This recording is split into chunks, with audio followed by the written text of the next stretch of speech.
Doctor अस्पताल से बहुत उदास सा घर लौटा तो बीवी ने पूछा, क्या बात है, ये मुंह क्यों लटका हुआ है?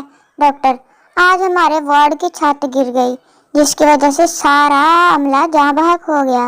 बीवी, उफ, खैर शुक्र है आपकी जान तो बच गई, लेकिन कैसे बच गए आप? डॉक्टर, मैं थोड़ी देर के लिए बाहर सिगरेट पीने गया था। बीवी, चलो आपकी जान तो बच गई, बड़ा करम हुआ आप पर।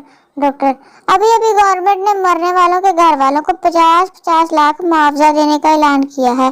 बीवी, अग लगे तेरी सिगरेट नू, 1000 वारी क्या ना पिया कर, सिगरेट ना पिया कर, नखत्या हुणे 50 लाख लभ जाना सी आपां नू। इन्ना नहीं पता तेरे खसम नहीं फुड़क जाना सी मैडम। अमेरिका में एक चोर किसी जौहरी के घर में घुस गया। इसने देखा कि तिजोरी तोड़ने के साथ एक तहरीर दर्ज थी। तिजोरी तोड़ने की जहमत ना करें, बल्कि उसका हैंडल दाईं तरफ घुमाएं, लाके खोल जाएगा। चोर ने हंसबे हटाए हैंडल घुमाया तो कमरा रोशनी से जगमगा उठा और तिजोरी में नस्ब अलार्म बुलंद आवाज में बजने लगा। तो चोर गिरफ्तार होकर जेल चला गया। जेल से अपने घर वालों के नाम इसने एक खत लिखा, जिसमें तहरीर दर्ज थी कि मेरा इंसानियत ते शराफत तो तमाद उठ गया वा, ना मैं सज्जे पासे नू घुमांदा ते ना मैं फसदा। पप्पू का पेट खराब हो गया। वो डॉक्टर के पास गया। लोगों की मौजूदगी की वजह से हाल कुछ यूं बताने लगा। डॉक्टर साहब, सुबह तो नेटवर्क खराब है, मिस कॉल आई जान रही वा, आउट गोइंग बिल्कुल फ्री होई पई है, तरह तरह दी रिंग टोन वजन रही वा, बैलेंस कुछ भी नहीं रहता, जिन्ना करावा खत्म हो जाता वा। डॉक्टर, दवाई ले लो, सुबह तक सेम ही बंद हो जाएगी।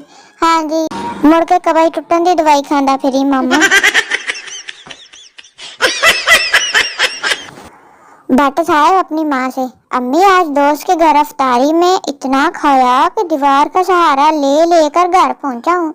माँ, पुत्र रात कुछ भी नहीं, तेरे अब्बा जो किसी दोस्त के घर अफ्तारी ते जांदे सी ना, ते लोकी मंजी ते चक छड़ के जांदे सी, तेरे अब्बे नू इन्ना खा लेंदा सी। शाबाश, भट्ट ते वैसे भी मशहूर हुंदे आ। लड़के वाले, हमें ऐसी कुड़ी चाहिए जो ना ज्यादा खांदी पींदी होवे, हमेशा चुप रहे ते बंदे दी सुने। लड़की वाले, ऐदां दी कुड़ी ते तुहानू आईसीयू च लभूगी, जा ले लो उत्थे जाके नाल ऑक्सीजन दा एक सिलेंडर भी ले लियो। नखत्ते हो, दफा हो जो इथों।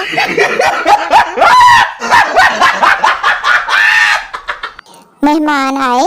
मम्मा ने कहा, जाओ मेहमानों से पूछो खाने का। मैंने जाके पूछा, अंकल जी रोटी खा के आए हो कि कहाँ जाके खानी है?